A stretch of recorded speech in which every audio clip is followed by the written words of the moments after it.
Assalamualaikum warahmatullahi wabarakatuh. Perkenalkan, nama saya Putra Ayu Daud, tingkat 3A jurusan Kebidanan, Prodi D3 Kebidanan, Politeknik Kemenkes Kendari. Dalam video kali ini saya akan membahas tentang kompetensi bidan, yaitu yang pertama, bidan mempunyai persyaratan, pengetahuan, dan keterampilan dalam ilmu-ilmu sosial, kesehatan masyarakat, dan etika yang membentuk dasar dari asuhan bermutu tinggi sesuai dengan budaya untuk wanita, bayi baru lahir, dan keluarganya. Yang kedua, bidan memberikan asuhan yang bermutu tinggi, pendidikan kesehatan yang tanggap terhadap budaya, dan memberikan pelayanan yang menyeluruh di masyarakat dalam rangka untuk meningkatkan kehidupan keluarga yang sehat, perencanaan kehamilan, dan kesiapan untuk menjadi orang tua. Yang ketiga, bidan memberikan asuhan antenatal yang bermutu tinggi untuk mengoptimalkan kesehatan ibu selama kehamilan yang meliputi deteksi dini, pengobatan, dan rujukan. Yang keempat, bidan memberikan asuhan yang bermutu tinggi, tanggap terhadap budaya setempat selama persalinan, pemimpin suatu persalinan yang bersih dan aman, menangani situasi kegawat daruratan tertentu untuk mengoptimalkan kesehatan wanita dan bayi baru lahir. Yang kelima, bidan dapat memberikan asuhan pada ibu nifas dan menyusui yang bermutu tinggi serta tanggap terhadap budaya setempat. 6. Bidan memberikan asuhan yang bermutu tinggi dan komprehensif, bayi baru lahir, BBL sehat sampai usia 1 bulan. 7. Bidan memberikan asuhan yang bermutu tinggi dan komprehensif pada bayi dan balita sehat. 8. Bidan memberikan asuhan yang bermutu tinggi dan komprehensif pada keluarga dan kelompok. 9. Bidan mampu melaksanakan asuhan kebidanan pada wanita ibu dengan gangguan sistem reproduksi.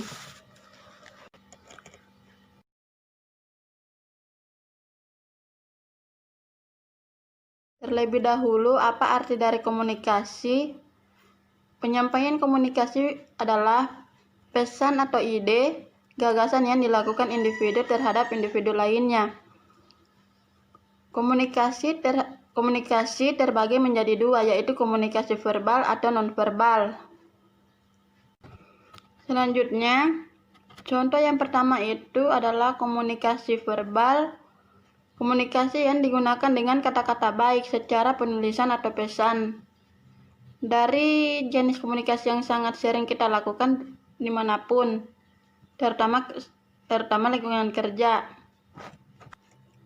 Kemudian, contoh yang kedua, komunikasi nonverbal adalah jenis komunikasi yang pernah dengan warna dan nilai-nilai intrik atau rekan kerja. Memberikan contoh komunikasi pada pasien. Assalamualaikum warahmatullahi wabarakatuh. Perkenalkan, nama saya Putra Ayu Daud. Di sini saya akan bertugas pemeriksaan pasien. Permisi ya Bu. Sini apakah bisa saya perlu bantu Bu? Kita berkomunikasi pasien, kita harus memperhatikan situasi dengan kondisi beraktivitas sehari-hari atau pasien kurang atau bagaimana agar kita memberikan informasi kepada pasien dengan yang baik, dan kita harus menggunakan kapasitas sedang berbicara atau berkomunikasi pada pasien. Baiklah, itu hasil materi yang kedua. Sedikit saya menjelaskan tentang bagaimana tenaga kesehatan,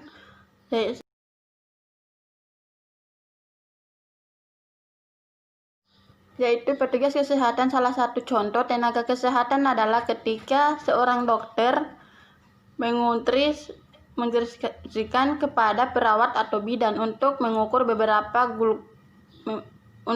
beberapa kadar glukosa seorang pasien, lalu perawat tersebut menginstruksikan tenaga laboratorium medis untuk mengukur atau menghitung beberapa glukosa pada seorang pasien tersebut. Setelah kita tahu betapa kadar glukosanya, tenaga sistem itu memberitahu kepada Setelah kita tahu betapa kadar glukosanya, tenaga sistem itu memberitahu kepada perawat atau bidan. Lalu perawat atau bidan menginformasikan kepada dokter. Selanjutnya dokter menyusun langkah bagaimana cara agar kadar glukosa pada pasien tersebut. Yang saya sampaikan pada kesempatan kali ini kurang mendengarnya, mohon dimaafkan apabila ada salah kata yang bacakan materi tadi, mohon dimaafkan ya. Sekian dan terima kasih. Wassalamualaikum warahmatullahi wabarakatuh.